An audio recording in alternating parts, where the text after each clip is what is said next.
So we're out here at the range today with a couple pistols we got into the custom shop that we're going to do a test fire on.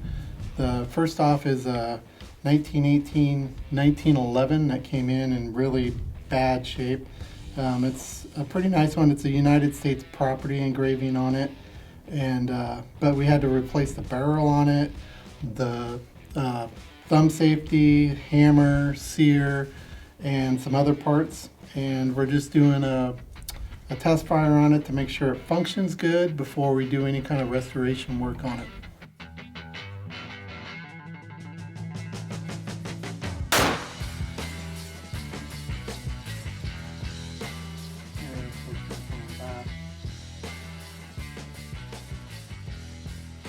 The hammer's not going back after the first shot.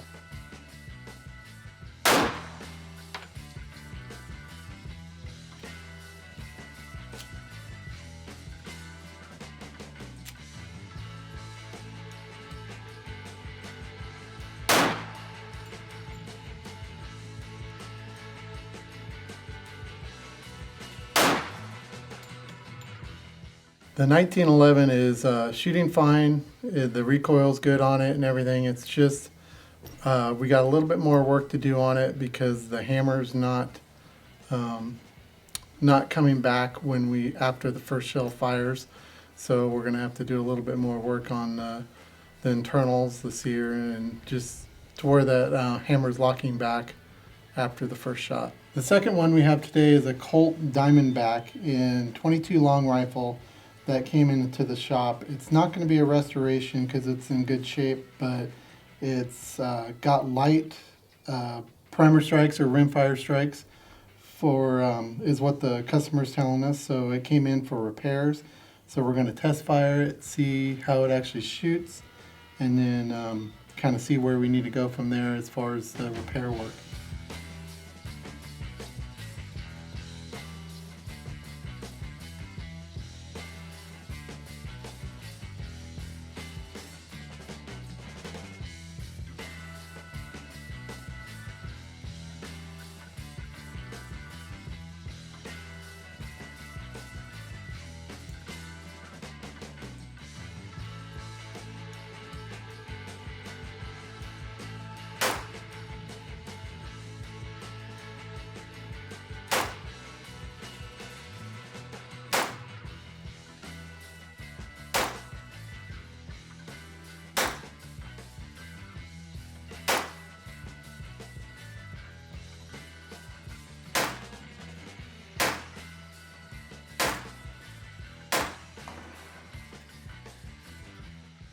The Colt Diamondback in .22 long rifle came into the shop with the customer stating it had light primer strikes, but we test fired it in single action and double action both and didn't have any misfires at all.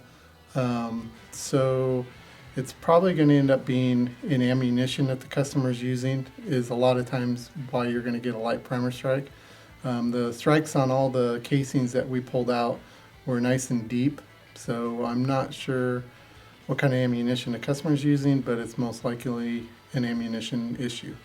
With a lot of light primer strikes, it's like a cheap ammunition or just like an overseas ammunition is where you get a lot of light primer strikes. If you use a good quality ammunition, you're usually not going to end up with light primer strikes if that's your issue. So I got in to be a gunsmith, not a marksman, so I'm sure a lot of the accuracy issues are not the gun's fault, but most likely my fault. But yeah, it is what it is.